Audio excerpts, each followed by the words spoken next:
দর্শক বন্ধুরা, এই মুহূর্তের জন্য অর্গানাইজার, টিচার বা সংগঠক শিক্ষকদের একটি জরুরি খবর কিন্তু উঠে আসছে।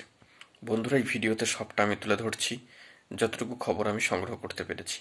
অবশ্যই ভিডিওটিকে শেষ পর্যন্ত মন দিয়ে শুনবেন, বুঝে নেওয়ার চেষ্টা করবেন। যারা আমাদের চ্যানেলে একদম নতুন, তারা চ্যানেলটিকে সাবস্ক্রাইব করে সাপোর্ট করে সঙ্গে থাকবেন এরকম অথেন্টিক নিউজগুলি পাওয়ার জন্য।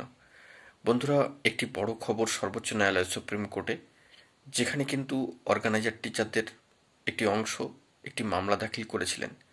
কিন্তু খারাপ খবর এটাই, হ্যাঁ ঠিকই শুনছেন, বলতেই হচ্ছে 27/1/2025 স্ট্যাটাস অনুযায়ী মামলার যে স্ট্যাটাস বর্তমানে, সেটি কিন্তু কার্যত ডিসপোজড দেখাচ্ছে। মামলাটি ডিসপোজড।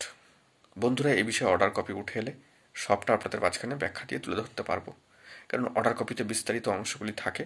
সেখান থেকে যাবতীয় খুঁটিনাটি বিষয় আপনাদেরকে আলোচনা করে আপনাদের সামনে রাখতে পারবো। অর্ডার কপিটাই এখন দরকার। কিন্তু মামলাটি ডিসপোজড। ভেরিফিকেশন স্ক্রুটিনি রিপোর্ট কেন প্রকাশ হচ্ছে না, সেই নিয়ে কিন্তু একটা সংশয়, অসন্তোষ রয়েছে। কিন্তু তারই মাঝখানে আরও একবার একটি গুরুত্বপূর্ণ মামলা, তা কার্যত সর্বোচ্চ ন্যায়ালয় সুপ্রিম কোর্টে ডিসপোজড হয়ে গেল। অত্যন্ত গুরুত্বপূর্ণ খবর, আপডেট। তো দেখা যাক পরবর্তী ক্ষেত্রে আর কোনো পদক্ষেপ গ্রহণ করা হয় কিনা। পরবর্তী ক্ষেত্রে অর্ডার কপি এলে আমরা সবটা ডিসকাশন করে আপনাদের মাঝখানে তুলে ধরব। এখন এটুকুই, ভালো থাকবেন। চ্যানেলটিকে অতি অবশ্যই সাবস্ক্রাইব করে রাখবেন জরুরি আপডেটগুলি পাওয়ার জন্য। ধন্যবাদ।